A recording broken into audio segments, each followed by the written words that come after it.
हम सब एक साथ बोलेंगे, भारत माता की, भारत माता की। स्वामी विवेकानंद जयंती के अवसर पर आज का ये खास करके युवा दिवस और युवा दिवस की आप सबको कोटि से बधाई। हम सब सौभाग्यशाली हैं। आज भारत दुनिया का सबसे युवा देश में से एक है, इसलिए हम सब इस बात का आनंद का महसूस करते हैं। अपने आप के लिए और अपने देशवासियों के लिए जोरदार करतल ध्वनि से अभिनंदन करें। यशस्वी प्रधानमंत्री का भी जोरदार अभिनंदन करें। हम सब सौभाग्यशाली हैं।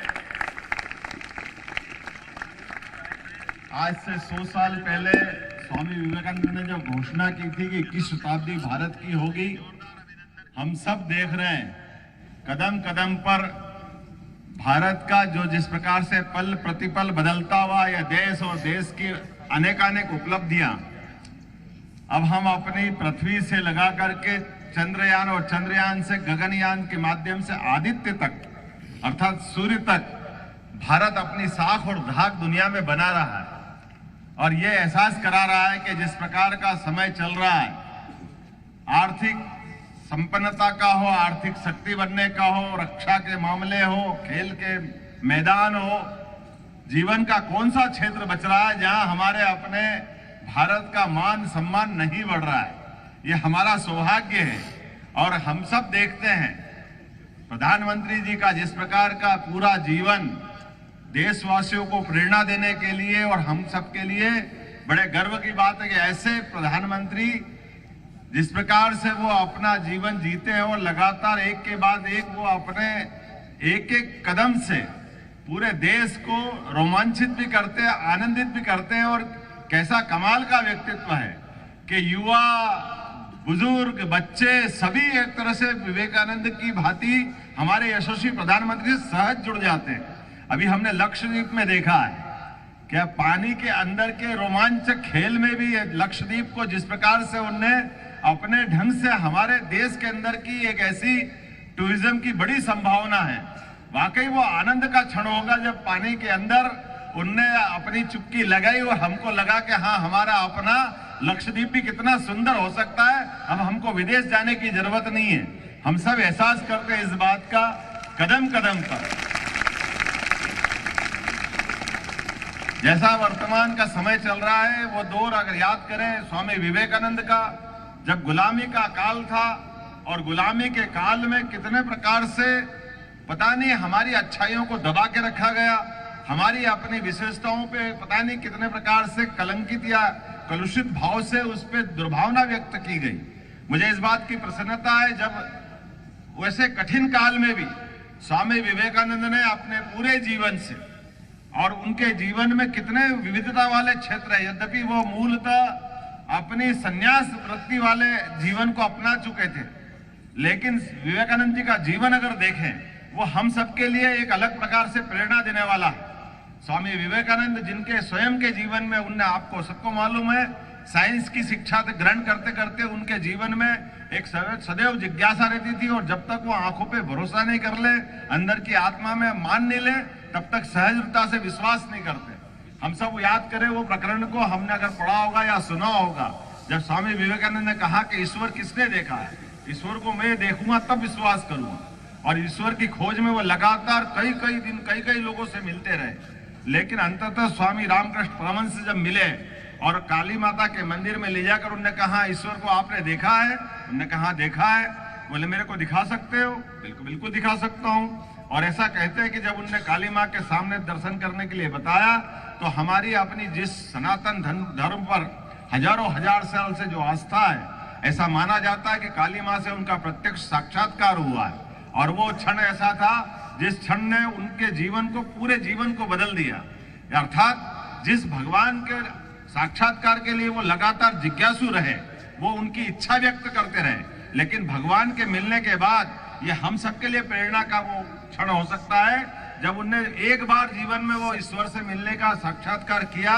दोबारा वो ईश्वर के बजाय उनने कहा कि ये समूचे मानव ये ईश्वर के अवतार है, ईश्वर का प्रसाद है। और हमारा अपना जीवन सेवा का, लोगों को लेके चलने का, गरीबों को संभालने का, देश को आगे बढ़ाने का, ये अनेकानेक जो हमारे मानवोचित गुण विकसित करने का जो मौका आता है, ये स्वामी विवेकानंद ने उसी समय से संकल्प लिया।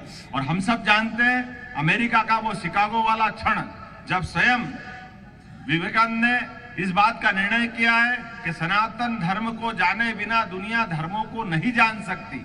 और विश्व धर्म सम्मेलन में जब वो सम्मिलित हुए, और हम सब जानते हैं कि जाने के और आने के दरमियान दोनों में कितना जमीन आसमान का अंतर है।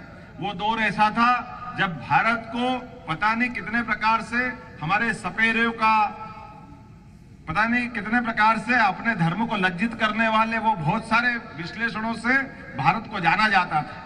लेकिन ऐसे कठिन काल में भी, अंग्रेजों के उस प्रभुत्वशाली समय में भी, पश्चिम में जाकर के अपने धर्म की उदारता के साथ, बगैर किसी धर्म का अपमान किए, अपने धर्म की विशेषताओं को लेकर के, सर्वे भवन्तु सुखिनः सर्वे सन्तु निरामया, ये जो उदात्त विचार उनके मन से जो निकला है, और अपने संक्षिप्त समय में भी अपने वक्तृत्व कला से जिस प्रकार से उनने दुनिया को चमत्कृत किया, हर एक कोई अपने अपने धर्म को ही श्रेष्ठ बताते हुए लगातार अपनी बात रख रहा था। लेकिन बजाय वो अपने धर्म के उस छोटे से कूपमंडूकता से बाहर नहीं आ रहे थे। लेकिन विवेकानंद ने जो हमारी सनातन संस्कृति हमको सिखाती है, हमने किसी को बुरा नहीं किया, हमने किसी को लघु नहीं किया, लेकिन हमारा विराट व्यक्तित्व भी कम नहीं होता है। हम सबको लेके चल करके सबकी अच्छाइयों को भी धारण करने के बावजूद भी हमारे अपनी मूल अच्छाइयों के प्रति हम कोई कॉम्प्रोमाइज नहीं करते।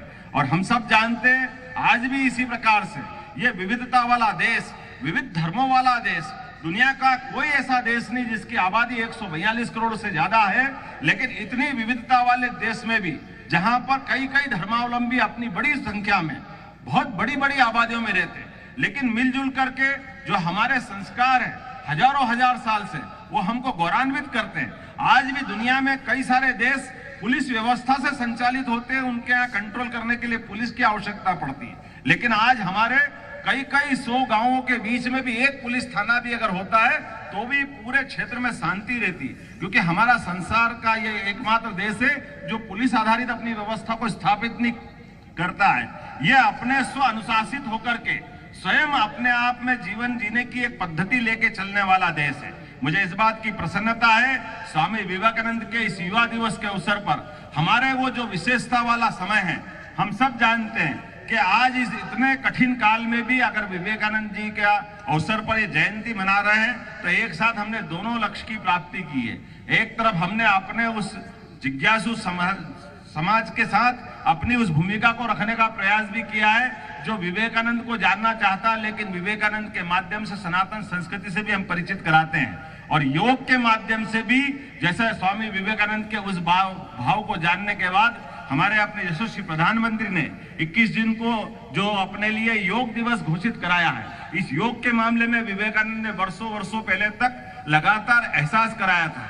इसलिए आज भी सारे साधु सन्यासी अपनी योग के माध्यम से, पतंजलि ने जो अष्टांग योग का दर्शन दिया है, उस अष्टांग योग की विशेषताओं के माध्यम से भी हम अपने अपार शक्ति का जो स्रोत मनुष्य का शरीर होता है, इसको आगे बढ़ा सकते हैं। मुझे इस बात की प्रसन्नता है कि युवा दिवस के अवसर पर सारे विद्यार्थियों के साथ मैं मध्य प्रदेश सरकार के मुखिया होने के नाते से आपके बीच सम्मिलित हुआ हूं। मैं स्कूल शिक्षा विभाग और शासन के सभी अंगों का एक तरह से स्वागत भी करता हूं, अभिनंदन करता हूं कि स्वस्थ शरीर में भी स्वस्थ मन का वास होता है।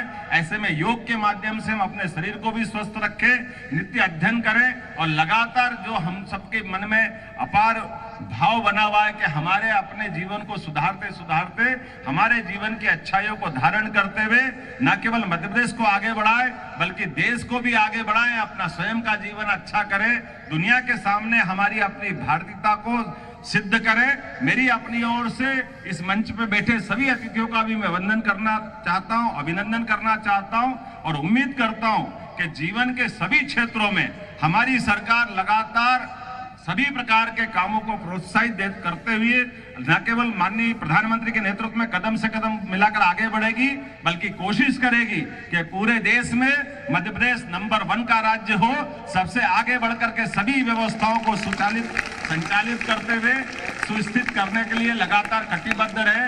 मेरी अपनी ओर से ये 2024 की शुरुआत का समय है और शुरुआत के समय में हम पे कई सारी जवाबदारियां भी है। मध्य का प्रदेश होने के नाते से अपार संभावना वाला हमारा मध्य प्रदेश है और अपार संभावना वाले क्षेत्र में विविधता भी है।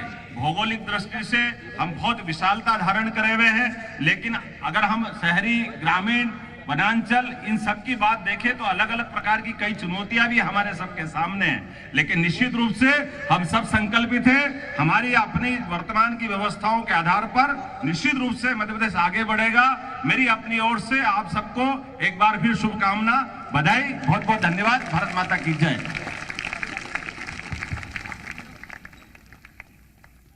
बहुत बहुत धन्यवाद माननीय मुख्यमंत्री जी आपका।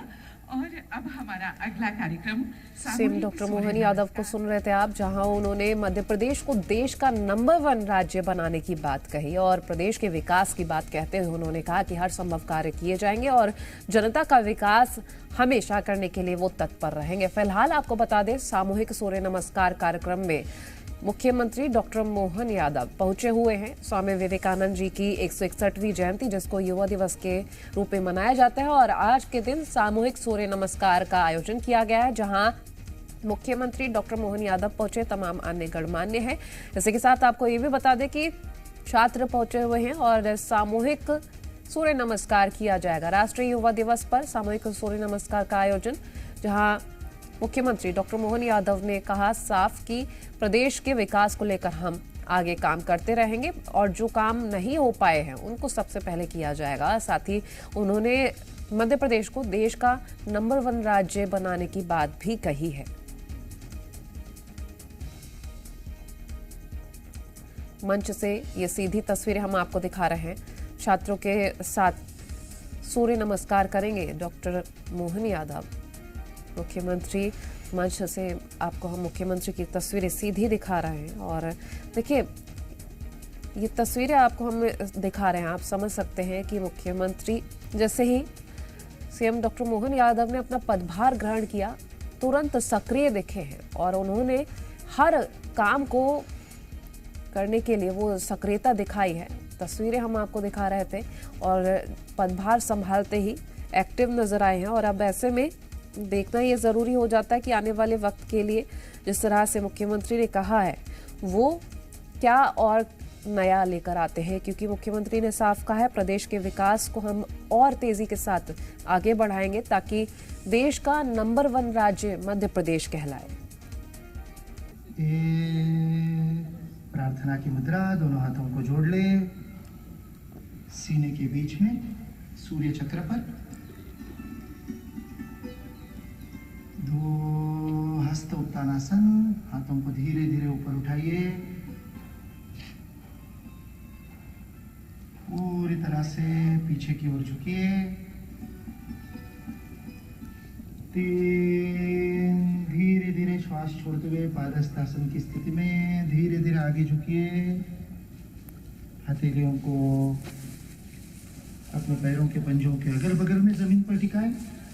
सिर को घुटने पे लगाने का प्रयत्न करें, जितना पास ले जा सकते हैं। श्वास को भरते हुए 4 अश्व संचालन आसन। बाएं पैर को जितना पीछे ले जा सकते पीछे ले जाएं। दायां पैर दोनों हाथों के बीच में, बाएं पैर का घुटना जमीन पर टिका हुआ। 5, दाहिने पैर को भी पीछे ले जाए, पर्वतासन की स्थिति। कमर पूरी तरह से ऊपर उठी हुई, एड़ियों को जमीन पर लगाने का प्रयत्न। नाभि की ओर दृष्टि। 6 अष्टांग नमस्कार। हाथों और पैरों के पंजे जमीन पर लगे हुए, घुटने, छाती और ठुड्डी। 8 2 पैर, 2 घुटने, 2 हाथ, छाती और ठुड्डी। अष्टांग नमस्कार। सप्त, 7, आगे की ओर श्वास भरते हुए भुजंगासन की स्थिति में पूरे शरीर को ऊपर की ओर खींचिए। 8, पुनः पर्वतासन। नितंबों को ऊपर की ओर उठाइए, एड़ियों को जमीन पर लगाने का प्रयास, नाभि की ओर ध्यान। 9, अश्व संचालनासन की स्थिति पुनः। अपने बाएं पैर को अब हमने आगे लिया है। 10, दाहिने पैर को भी आगे लीजिए, पादहस्तासन। सिर को घुटने की ओर ले जाने का प्रयास।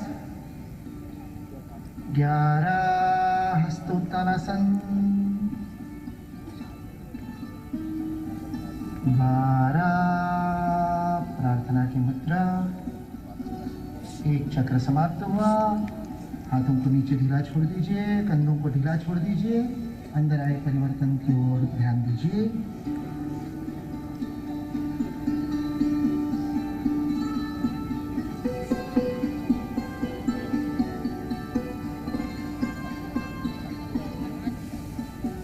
द्वितीय चक्र का अभ्यास करते हैं।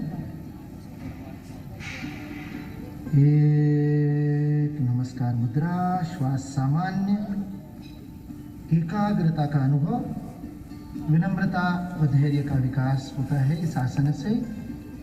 2, हस्त उत्तानासन। हाथों को फैलाइए, ऊपर की ओर उठाइए, फिर पीछे झुकिए, संतुलन को बनाए रखिए, आकाश की ओर देखिए। श्वास भरते हुए ये प्रक्रिया होती है। पेट के अंदर के अवयवों का व्यायाम होता है, पाचन क्रिया में लाभदायक, लंबाई बढ़ाने में भी। 3, धीरे धीरे आगे झुकिए, श्वास को छोड़ते हुए पादहस्तासन की स्थिति में। हथेलियों को पैरों के पंजों के पास धरते, सिर को घुटने की ओर ले चले। रीढ़ को लचीला बनाता है, आगे की ओर झुकने के कारण सिर में रक्त का प्रवाह बढ़ता है, आंखों की रोशनी को बढ़ाने में प्रयोग होता है। 4, अश्व संचालनासन।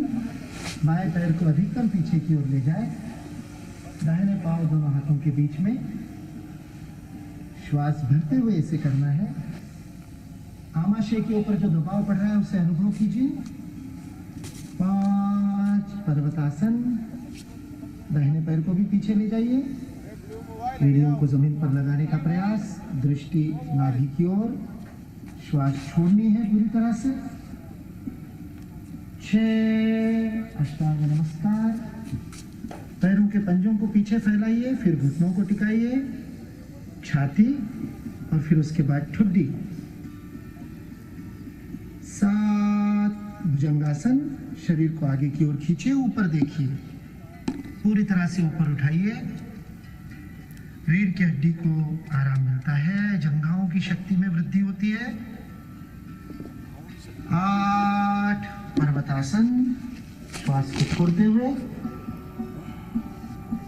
हाथों और पैरों की मांसपेशियों को और तंत्रिकाओं को व्यायाम मिलता है। 9, अश्व संचालनासन। अब बाएं पैर को आगे ले आए, पूरक स्थिति, दाहिना पैर पीछे खिंचा हुआ, घुटना जमीन पर, दृष्टि आगे की ओर। 10, दाहिने पैर को भी आगे ले आए, पादहस्तासन की स्थिति। 11, हस्तोत्तानासन। हाथ ऊपर उठाइए, आत्मविश्वास की वृद्धि रीढ़ को पीछे झुकाने के कारण। 12, प्रार्थना की मुद्रा। द्वितीय चक्र समाप्त हुआ, हाथों को नीचे छोड़ दे, आराम की स्थिति, सहज खड़े रहे।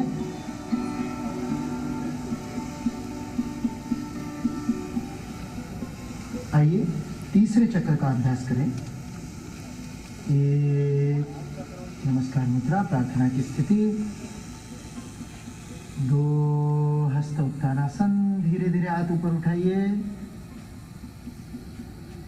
3, श्वास छोड़ते हुए पादहस्तासन। सिर में रक्त के प्रवाह का अनुभव। 4, अश्व संचालनासन। बायां पैर पीछे, पैर को पीछे ले जाने के बाद पंजे को जमीन पर लगाइए, एड़ी ऊपर उठी हुई, घुटना टिका हुआ। 5, दाहिना पैर भी पीछे, पर्वतासन की स्थिति। 6, अष्टांग नमस्कार। 8, अंग जमीन पर टिके हुए, पैरों के पंजे, घुटने, हथेलियां, छाती और ठुड्डी। 7, भुजंगासन। आगे की ओर भुजंग के समान शरीर को ऊपर उठाइए। 8, पर्वतासन। पंजों को जमीन पर लगाइए, फिर एड़ियों को ऊपर उठाइए, नितंबों को, दृष्टि नाभि की ओर। 9, बाएं पैर को आगे लाते हुए अश्व संचालन आसन। 4 में हमने बाएं पैर को पीछे लिया था, 9 में बाएं पैर को आगे लिया, पूरक आसन हो गया। 10, पादहस्तासन, दाहिना पैर भी आगे। 11, श्वास को भरते हुए हस्तोत्तानासन, पूरा हाथ ऊपर ले जाइए, पीछे झुकिए। 12, नमस्कार मुद्रा। धीरे से हाथ को नीचे छोड़िए। सूर्य नमस्कार का अभ्यास हमने किया। आंखों को बंद रखिए, अंदर आए परिवर्तन को अनुभव कीजिए। अत्यंत धीमी गति से आंखों को बंद ही रखते हुए स्लो मोशन के समान धीरे धीरे नीचे बैठिए।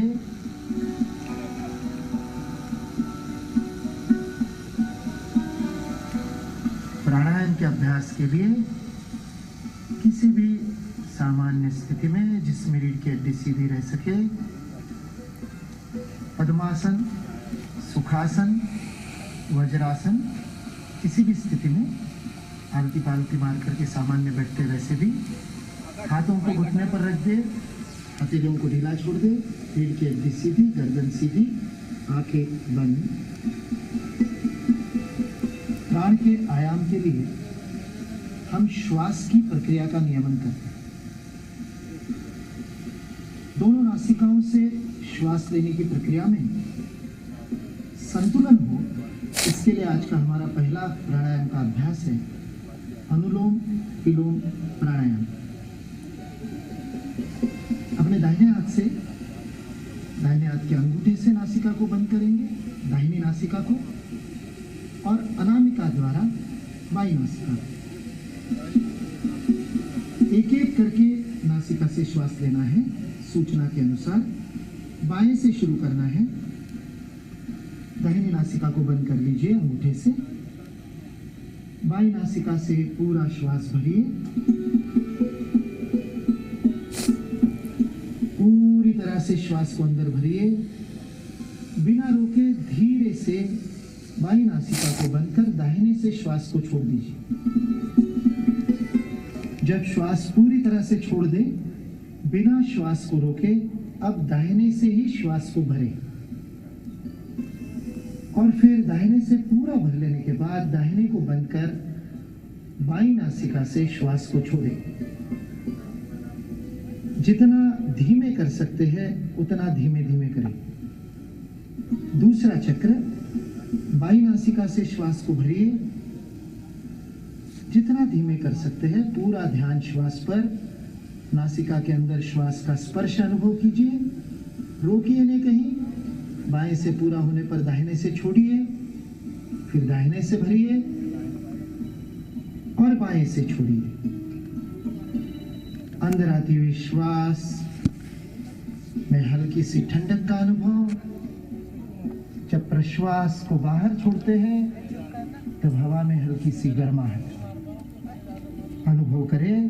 तीसरा चक्र अपनी अपनी गति से करें, कहीं जबरदस्ती नहीं, कहीं पर जोर न लगाए, श्वास को न रोके, नियमित रूप से चलता रहे। बाएं से भरे, दाहिने से छोड़े, दाहिने से भरे और बाएं से छोड़े। दोनों हाथों को नीचे छोड़ दे। जब तीनों चक्र पूरे हो जाए, आंखों को बंद करते हुए महसूस कीजिए दोनों नासिकाओं से समान रूप से श्वास चल रही है। प्राणायाम के अभ्यास से, अनुलोम विलोम से श्वास का संतुलन होता है। सभी नाड़ियों में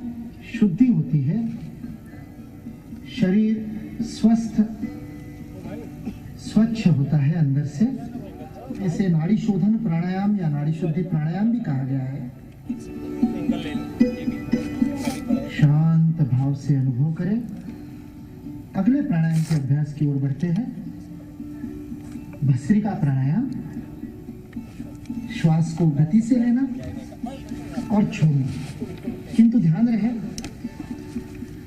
अधिक गति से श्वास को लेने और छोड़ने का अभ्यास नियमित अभ्यास के बाद ही करना चाहिए। इसलिए शुरुआत में हम मंद गति से, फिर मध्यम गति से, फिर तीव्र गति से करेंगे। गति से श्वास को लेंगे और छोड़ेंगे। भस्त्रिका प्राणायाम शुरू कीजिए। मंद गति से भरिए और छोड़िए लगातार। अब थोड़ी सी गति को बढ़ाइए।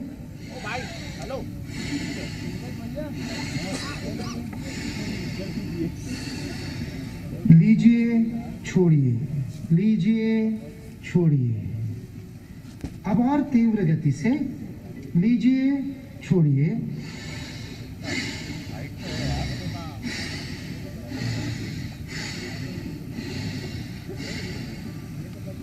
ध्यान रहे कफ या जुकाम की स्थिति में नासा छिद्र बंद हो तो इस प्राणायाम का अभ्यास ना करें।